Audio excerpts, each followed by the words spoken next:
Hello everyone, welcome to my channel. This is captain Nitish Arora with you. मैं आज सुबह reports पढ़ रहा था कुछ जो क्रैश हुआ PIA 8303 का, तो उसके बारे में बड़े सनसनीखेज खुलासे हुए हैं एंड मैं उन्हीं को आपके सामने बताना चाह रहा हूँ कि जो पिछले 2 दिनों में रिपोर्ट्स निकल के आ रही हैं उनके बेसिस के ऊपर क्या क्या एलिगेशंस लग रहे हैं, किस किस के ऊपर एलिगेशंस लग रहे हैं। It's all political game going on. तो कभी कोई सरकार के ऊपर एलिगेशन लगा रहा है, कोई एयरलाइन के ऊपर एलिगेशन लगा रहा है, कोई पायलट्स के एसोसिएशन के ऊपर एलिगेशंस लगा रहा है। लेकिन एक्चुअल में हुआ क्या है, किसी को हम ना तो हम किसी को गलत ठहरा सकते हैं इस टाइम पे, क्योंकि जब तक पूरी इन्वेस्टिगेशन नहीं हो जाती हम उसके कंक्लूजन पे नहीं उतर सकते। फिर भी मैं आपको थोड़ा सा बताना चाहूँगा कि क्या हो रहा है आज के सिनेरियो में उस क्रैश को लेके। डेटा के हिसाब से, एनालिटिक्स के हिसाब से जो रिपोर्ट सामने आई है उसमें ये बताया गया कि पायलट्स जब वो लैंड करने के लिए आ रहे थे तो वो बहुत हाई थे और उनकी स्पीड बहुत ज़्यादा थी, जबकि उनको उसी टाइम पे डिसीजन लेना चाहिए था कि उनको लैंड नहीं करना चाहिए, लेकिन वो फिर भी उन्होंने बोला कि नहीं, we are comfortable, we will land. जब वो लैंड करने आए तो उनके लैंडिंग गियर्स डाउन नहीं थे और जब उन्होंने बोला गो अराउंड तो उससे पहले उनके इंजन्स रनवे पे टच किए थे। जी हाँ, उन्होंने लैंड करने की कोशिश करी थी विदाउट लैंडिंग गियर्स। बिना लैंडिंग गियर नीचे निकले हुए प्लेन को रनवे तक ले आए थे वो, जिस वजह से उनके इंजन्स रनवे के साथ टकरा गए थे।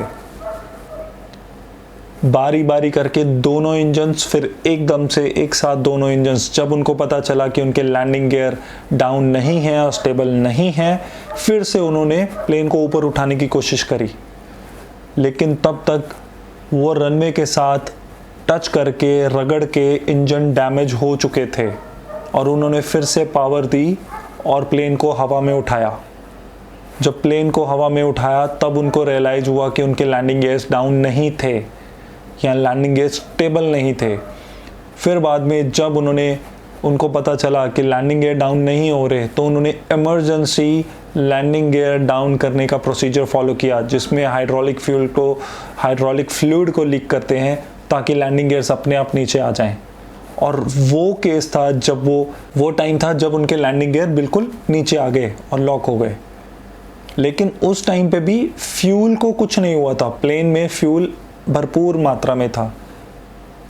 कुछ स्पेकुलेशंस ये भी हैं कि जब उन्होंने गो अराउंड किया तो इंजन में बर्ड्स हिट किए, लेकिन इसका भी अभी तक कोई प्रूफ नहीं है। इंजन किस वजह से खराब, या तो जब वो रनवे के साथ टकराए तब उनमें डैमेज आया, या फिर जब उनका लैंडिंग गियर डाउन हुआ प्लेन में कुछ तरह के जो प्लेन का हाइड्रोलिक फ्लूइड कम हुआ, शायद उस वजह से कोई और प्रॉब्लम क्रिएट हुई हो, या फिर पहले से ही कोई प्रॉब्लम चल रही थी जो रनवे के साथ टकराने से और ज़्यादा एग्जैचरेट हो गई।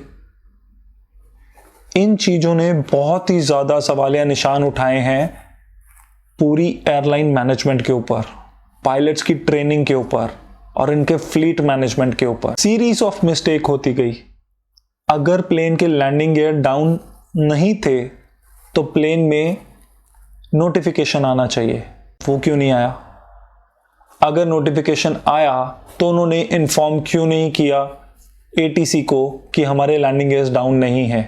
अगर लैंडिंग गियर्स डाउन थे तो उनका प्रॉपर वेरिफिकेशन होना चाहिए था कि लैंडिंग गियर्स डाउन हैं और पूरी 3 ग्रीन्स वेरीफाइड होनी चाहिए उनकी। अगर landing gear down and lock थे तो ये पायलट को पता होगा। सिंगल गलती नहीं हुई है, लेकिन कहीं ना कहीं तो कुछ चीज छूटी है। या तो पायलट्स ने स्टैंडर्ड ऑपरेटिंग प्रोसीजर्स फॉलो नहीं किए, या उनको आदत ही नहीं थी स्टैंडर्ड ऑपरेटिंग प्रोसीजर्स फॉलो करने की, या उनकी ट्रेनिंग में कोई गड़बड़ी है, या प्लेन में कोई गड़बड़ी थी।